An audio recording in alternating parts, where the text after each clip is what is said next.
Bonjour, bienvenue sur notre site pour cette première visite et merci de nous prêter attention.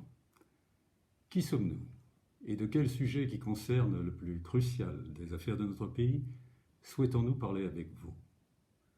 Nous sommes un groupe de citoyens naturellement paisibles et modérés, dont je ne suis moi-même que le porte-parole, qui observons, à l'instar de vous-même peut-être, depuis de longues années, la marche inexorable et désespérante de notre pays vers son déclin consenti et programmé. Désespérante d'ailleurs peut-être pas. Souvenons-nous de l'aphorisme de Saint-Ex, « Nul homme ne peut être à la fois responsable et désespéré ». De toutes nos énergies, nous avons choisi d'être responsables et donc réfractaires, inaccessibles à toute forme de désespoir. Mais à quel point paroxystique d'indignation, de révolte, d'exaspération et surtout d'inquiétude profonde fallait-il que nous soyons portés par les insondables aveuglements, incurie et tellement désolés de devoir le dire, lâcheté de nos gouvernements successifs depuis 40 ans, pour que nous en arrivions à nous emparer d'abord de l'arme du stylo et aujourd'hui, devant vous, de la parole. Il ne s'agit pas ici de simplement réitérer, même avec des accents dramatiques, un constat maintes fois dressé, statistiques disponibles, sont loin de l'être toutes, et témoignages irréfutables à l'appui, non plus bien sûr que de s'abandonner à un catastrophisme qui serait improductif. Mais enfin, l'évidence s'impose à nous, la France est en danger de n'être plus la France. Notre pays s'abîme progressivement dans un avachissement déclassant, lent et pernicieux, qui pourrait devenir irréversible. Tous ceux qui ont eu ou qui ont aujourd'hui charge d'empêcher la dérive ou corriger le cap, ayant lourdement failli. Le cœur du sujet peut ainsi être énoncé. Une immigration extra-européenne, essentiellement maghrébine et africaine, économiquement non justifiée, politiquement non justifiée, nullement maîtrisée et pour partie illégale, est la source de maux et de troubles majeurs causés à l'ordre public, dont les moindres ne sont pas la naissance d'un communautarisme radical, dont tout le monde parle aujourd'hui, l'enracinement de diasporas inassimilables, la contestation, y compris vindicative, pour ne pas dire agressive, de l'autorité de l'État, l'insécurité sous toutes ses formes, l'émergence d'un malaise social profond et, ce dont on parle moins, la mise à mal de la dépense publique, car tous ces désordres coûtent bien cher à la nation. Difficile à admettre, peut-être, pour certains idéologues sectaires qui se croient humanistes vertueux. Mais il s'agit là d'une vérité que l'on peut constater chaque jour au quotidien et qu'on n'évacuera plus désormais par le moyen du seul et habituel déni. Mais qu'est-ce donc éternellement que la France? La France est avant tout un peuple de race blanche, de culture grecque et latine et de religion chrétienne. Tout le monde connaît cette citation du général de Gaulle, citée par Alain Perfit. Mais la suite est plus intéressante encore. La voie à suivre pour respecter cette vocation intemporelle, sans rien laisser échapper de ce que sont une adaptation et une modernité bien comprises, car il n'y a rien de rétrograde, bien au contraire, dans notre propos et dans notre vision de l'avenir, nous est montré par Édouard Herriot, éminent homme d'État, radical de gauche et grande figure de la Troisième République. Que disait-il? Il disait « Les nations, et nous la France, ont le sort qu'elles méritent. Rien d'heureux ne leur naît du hasard. Réussissent le mieux celles qui savent développer et rester fidèles à leurs racines profondes. » La France est traditionnellement, et cela fait partie de ses racines profondes, une terre d'accueil et d'hospitalité, ouverte à l'immigration pour autant qu'elle soit vraiment d'inspiration politique et humaniste, et c'est le droit d'asile, ou encore économique, et c'est le déficit conjoncturel de compétences ou de main-d'œuvre, situation qu'on a bien connue notamment lors des Trente Glorieuses. Toute notre histoire, déjà ancienne ou plus contemporaine, en porte témoignage. Les Piémontais, Belges, Juifs fuyant les pogroms, Espagnols, Arméniens fuyant eux le génocide turc, Polonais, Italiens, Portugais, Indochinois, tant d'autres encore, ont rejoint la France au fil des siècles et en font indissolublement partie. Aucune de ces immigrations successives n'a jamais créé la moindre difficulté d'assimilation, tant chacun des migrants accueillis était animé d'un désir commun et ardent découvrir, reconnaître les lois et valeurs essentielles de la terre d'accueil et les faire inconditionnellement leurs. Les flux d'immigration successifs reposaient alors sur le socle de 3 principes granitiques, qu'on pourrait croire élémentaires tant ils s'imposent d'évidence. La compatibilité, être et vouloir être de toutes ces moelles et en tout domaine compatible avec la terre d'accueil. La gratitude, normalement due à celui qui accepte de vous accueillir et qui parfois vous sauve. Et l'assimilation discrète, on applique exemplairement les lois de la République, on épouse la culture et le mode de vie du pays d'accueil, on s'investit avec énergie à l'école ou dans la formation, on reste évidemment inconnu de l'institution judiciaire, on s'efforce d'être au mieux contributif à l'effort national. Tout alors allait bien dans le meilleur des mondes possibles, aurait pu dire M. de Voltaire. 1962 est l'année de toutes les ruptures. La fin de la guerre d'Algérie et les accords d'Évian sont le point d'origine de troubles et de difficultés majeures qu'il nous faut aujourd'hui affronter et résoudre, à peine de peut-être disparaître si l'on n'y parvient pas. Il est juste de souligner d'emblée que la population musulmane rapatriée à partir de 1962, c'est-à-dire à peu près 100 000 harkis et leurs familles, qui à ce moment sont dans le camp des victimes, ne portent évidemment aucune responsabilité directe dans la dérive incroyable qui va s'en suivre. Bien différemment doit être appréciée et jugée l'attitude des gouvernements successifs qui, à partir de 1962 et jusqu'à aujourd'hui, ne feront tous, absolument tous, que procéder à l'empilement irresponsable de décisions funestes. En voulez-vous quelques-unes? L'accueil des migrants maghrébins, au-delà de ce à quoi nous étions moralement tenus à l'égard des harkis. Tout ceci à partir de 1962. L'ouverture massive des flux migratoires d'Afrique noire subsaharienne, Mali, Sénégal, Mauritanie, mais aussi Niger, Guinée, à partir de 1967. L'élargissement régulier du concept de regroupement familial dès 1970, avec un point d'orgue en 1978, et, sous certaines conditions, il est vrai, jusqu'aux frères et sœurs en 2018. L'abrogation des circulaires Marcelin-Fontanet, l'immigration n'est plus subordonnée à la situation de l'emploi. Ça, c'était en 1972. L'abrogation de la loi Bonnet. Les étrangers en situation irrégulière ne peuvent plus être expulsés en 1981. L'autorisation d'ouverture d'écoles coraniques et islamiques hors contrat, c'est-à-dire n'appliquant pas du tout le programme officiel d'éducation, en 2000. La création de l'aide médicale de l'État préemptée par la seule population d'immigrés en situation irrégulière, en 2000 également, 2000, une année terrible en quelque sorte. L'autorisation sans aucun contrôle de construction de mosquées et autres lieux de culte musulmans. Il y en avait 100 en 70, 2500 aujourd'hui, série en cours. Les régularisations massives d'immigrés sans papier. Alors là, j'ai besoin, moi, d'un papier. 73, 81, 97, 2006, 2008, 2010. Ce qui n'empêche pas plusieurs associations telles la CIMAD, soutenues par le GISTI, de demander la régularisation générale des quelques 500 000 immigrés encore en situation irrégulière qui résident illégalement aujourd'hui sur le sol de France. Toutes ces décisions, et bien d'autres prises par des gouvernements de gauche et de droite, dont certaines peuvent fallacieusement sembler humanistes et généreuses, ont en commun de ne pas servir l'intérêt supérieur de la nation, pas même en termes d'image internationale. Le fait migratoire n'est bien sûr pas critiquable en tant que tel. Tout à rebours, il permet, selon circonstances et conjonctures, d'accueillir des étrangers en péril avéré dans leur propre pays, des opposants politiques par exemple, ou de compenser des déficits de compétences et de main-d'œuvre lorsque l'activité intérieure le justifie. Personnel soignant, construction, métallurgie, etc. Notre pays compte, on le sait, environ 2,5 millions de demandeurs d'emploi de catégorie A.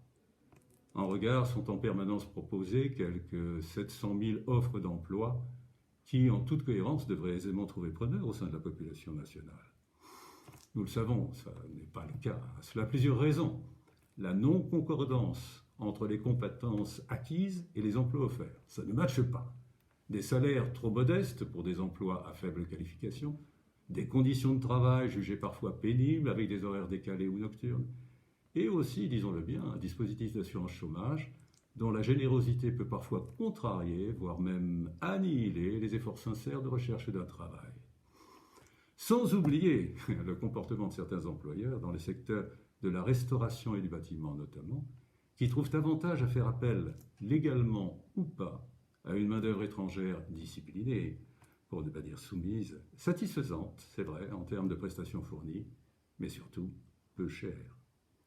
Organiser la rencontre réussie entre demandeurs d'emploi et offres d'emploi, en actionnant tous les leviers disponibles, est donc une tâche possible, sinon facile à finaliser, à condition bien sûr de vraiment s'y employer.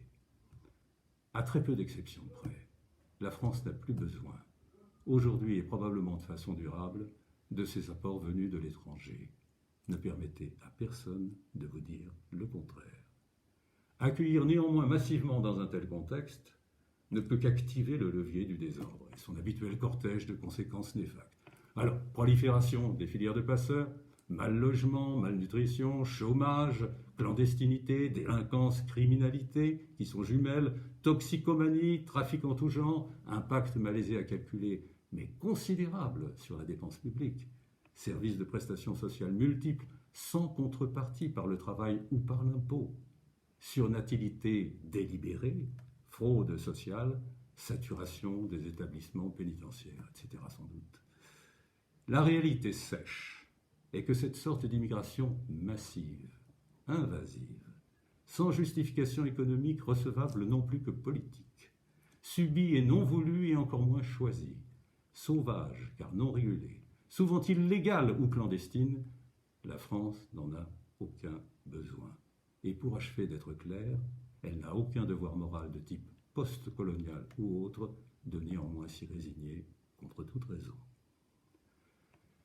40 années d'aveuglement, de reculade, d'évanescence ont laissé nos gouvernements tétanisés, impuissants, prisonniers qui croient être de concepts et de principes techniques ou juridiques, l'état de droit, Bruxelles et la CEDH, le Conseil d'État et ses arrêts toujours défavorables, les principes constitutionnels, les associations. Tout ceci s'impose à eux, c'est vrai, mais ils en tirent frileusement prétexte pour ne pas vouloir, pour ne pas oser, pour ne pas agir. Arrêtons-nous un instant sur cette incommensurable impuissance législative dont s'accommodent trop facilement et trop complaisamment nos gouvernements. Pour le général de Gaulle, qui ne se trompait jamais sur la hiérarchie des importances, il y avait d'abord la France, puis l'État, et enfin, pour autant que les intérêts supérieurs des deux premiers étaient sauvegardés, il y avait le droit. Pour tous ses successeurs, sans exception, et en particulier le dernier en date, il y a d'abord le droit de l'Union européenne et le droit du Conseil de l'Europe, puis le droit français tel que le disent en particulier le Conseil d'État et le Conseil constitutionnel, et enfin, loin derrière, peut-être, accessoirement, la France. Or, au nom de cette nouvelle compréhension de la hiérarchie des valeurs et des normes, sans même insister sur la primauté juridique concédée au droit communautaire, le Conseil d'État et le Conseil constitutionnel, qui se croient investis d'une mission quasi messianique, multiplient arrêts et décisions toujours en faveur des sacro-saints droits de l'homme, comme s'ils étaient méconnus ou maltraités dans notre pays, et ce faisant, ne cessent de glisser des petits cailloux à angle vif dans la chaussure de l'athlète France, dont il regrette ensuite la faible compétitivité. Pour rester dans la métaphore sportive, et d'ailleurs collé à l'actualité du moment, peut-on sérieusement imaginer un grand club international de foot qui recruterait et entretiendrait à prix d'or les meilleurs défenseurs centraux du monde en leur confiant mission première et même exclusive de marquer des buts contre leur camp? Quel que soit, et nous en convenons dans ce contexte corseté, l'extrême difficulté d'agir, il faut rompre avec des générations de politiques faibles, veules, aux intentions souvent ambiguës, dont la main moite ne cesse de trembler.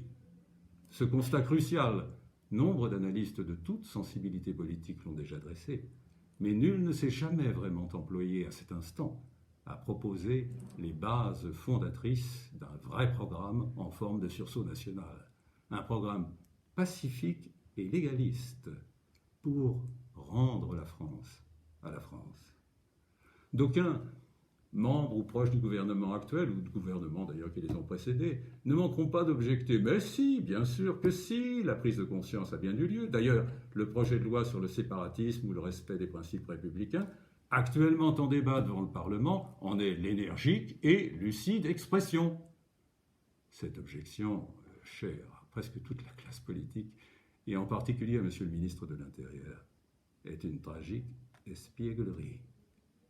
Saupoudrage cosmétique, approximation et lacunes béantes caractérisent ce projet de loi qui ne risque pas d'atteindre la juste cible puisqu'il ne la vise pas.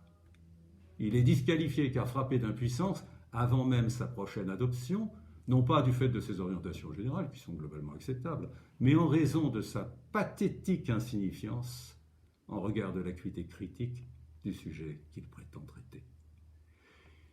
Il nous revient à l'esprit une formule prêtée au fameux économiste américain, vous savez, Joseph Stiglitz, qui commentait assez cruellement, pour dire le vrai, les dispositions prises par les États et les institutions financières internationales en réplique à la crise de 2008. Il jugeait ces mesures assez peu appropriées et, pour tout dire, largement insuffisantes. Tout au plus, disait-il, pour être sûr de bien se faire comprendre, a-t-on déplacé quelques transats sur le pont du Titanic. Par analogie, le paquebot France, naguère encore une de nos gloires, par une nuit calme et remplie d'étoiles, fonce droit vers la fatale montagne de glace qui va bientôt déchirer son flanc et pour l'éternité peut-être le plonger au tréfonds des abîmes. Et pendant ce temps, gouvernement et opposition palabrent. Que dis-je palabrent? Papotent et ratiocinent pour amender et voter à grand-peine un train d'inutiles mesurettes, façonnés qu'ils sont par l'écume des conséquences d'un mal dont ils se refusent à attaquer la racine. Notre programme peut certes susciter tant des objections et réserves d'ordre moral ou éthique que l'invocation d'obstacles techniques ou juridiques prétendument insurmontables, notamment par référence au droit européen. C'est vrai. Il peut aussi déclencher un cortège d'anathèmes en tout genre, racisme, xénophobie, repli sur soi, dont hargne et animosité peuvent n'être pas absentes. C'est de petite importance. On l'aura compris, on n'aborde pas un thème aussi sensible et volcanique que la présence de l'islam en France, présence surnuméraire, et pas simplement l'islamisme, avec des moyens chétifs et surtout une détermination mal chevillée. Courage, lucidité et caractère s'imposent, mais aussi objectivité, rigueur intellectuelle et souci d'irréprochable équité. C'est ainsi que la seule vraie question qu'il faut se poser à ce stade, et à laquelle chacun doit répondre en conscience, est: ce programme est-il légitime et son application nécessaire en ce qu'il sert les intérêts essentiels de la France sans causer tort à quiconque ne l'aurait pas mérité? Ce programme, articulé autour de 5 mesures majeures, nous vous proposons, si ce préambule a éveillé votre intérêt patriote et citoyen, de vous le présenter dans une prochaine vidéo à paraître le 14 juillet. Merci pour votre écoute et aussi peut-être pour votre soutien. À très bientôt.